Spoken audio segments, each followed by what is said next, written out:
La polémique est aussi vieille que la station d'épuration de Marseille. Depuis 1987, les eaux rejetées dans la calanque de Cortiou sont au centre des discussions. Lorsque vous parlez avec des gens de Sorgnou, des gens qui ont des camelons ici, qui sont là depuis des décennies, on parle pêche. Avant, on prenait du poisson, on n'en prend plus. Avant, on sortait, ça sentait pas mauvais, aujourd'hui, ça sent mauvais.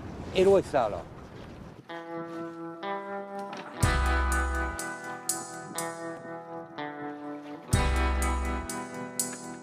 Dès que j'ai pu passer mon permis bateau, j'avais acheté un petit Zodiac de 4,50 m avec 25 chevaux. Et je voulais faire comme eux, quoi. Aller pêcher le dorade dans Cortiou. Mais c'était pas si facile que ça, quoi. À la canne, pourtant j'étais bon pêcheur à la canne, hein. Ils avaient des techniques à eux et surtout des petites astuces, quoi. La Favouille, elle n'avait pas le temps de descendre, elle était attaquée par les dorades. Il comptait 3 secondes et il ferrait au hasard. Mais souvent il avait. Moi, le temps qu'elle arrive au fond, il avait mangé. Je n'arrivais pas à les prendre. Mais il ne te disait rien. À l'époque, on voyait souvent des pêcheurs qui passaient la nuit, une partie de la journée, juste au-dessus de l'égout, pour pêcher. La qualité des poissons, personne ne la connaissait. Cortiou, avant la station d'épuration.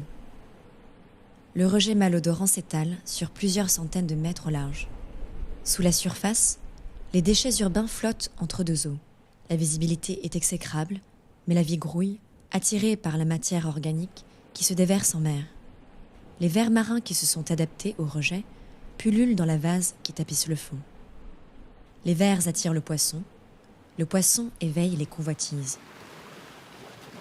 À terre, en toute discrétion, les habitants des quartiers voisins s'organisent en réseau. On se relaie sans relâche pour pêcher à la canne dans les eaux brunes. Le poisson, capturé par centaines de kilos, est vendu aux restaurants de Marseille et de la Côte d'Azur. Les pêcheurs à la canne, ils faisaient rêver tout le monde, hein. Arriver à faire des centaines de kilos de poissons avec une seule petite canne, pendue sur un petit bout de béton accroché à un câble à mousqueton dans le dos, mais avec des temps. Même sur les rochers, tu avais peur d'approcher pour pêcher. Les mecs, ils étaient là-bas dedans, c'était des guerriers, hein, ils n'avaient pas peur, hein. Mais il y avait des centaines de tonnes de dorades. Tout ce qui bougeait dans l'eau sale, il y avait tellement de poissons, ça attaquait de partout. Il y en a plusieurs comme vidaient des loups, ils avaient un rat dans l'estomac ou quoi, hein, un poisson qui sortait de là-bas dedans. Mais sinon, jusqu'à quand il fasse la station d'épuration, le poisson, il y avait plus de poissons que d'eau. Tellement il y avait du poisson.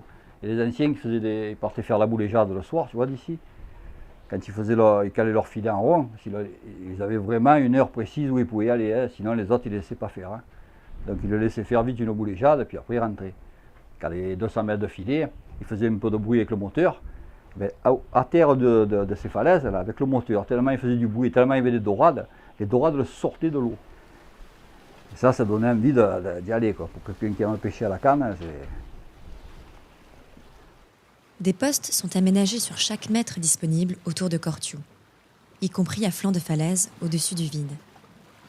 Égard aux curieux, chaque coin est jalousement gardé. Entre pêcheurs à la canne et pêcheurs embarqués, les insultes fusent souvent, les coups de feu éclatent parfois. Dans les années 80, c'est arrivé, hein. Même nous, avec les filets, quand on sortait plonger, caler les filets, quand ils nous voyaient s'approcher un peu, là, ils nous ont montré des fois des fusils, hein. Ils m'ont coulé un bateau, moi, ils m'ont coulé ce bateau, moi. Mais bon, je ne sais pas si c'est eux ou quelqu'un d'autre, hein. Mais ça craignait, quoi. Ça sent très mauvais, mais ça n'empêche pas les pêcheurs de pêcher là. Oui, puisqu'il y a beaucoup de poissons qui viennent manger tous les déchets qui se déversent, et surtout les gros déchets. Bon, certains poissons comme les loups, les dorades, les sards viennent se nourrir ici. Aiment ça et puis repartent vers le large. Évidemment, avec une bonne dose de métaux lourds dans leur chair. Et ces poissons petits ou gros, on risque de les retrouver sur le vieux port? Ça arrive.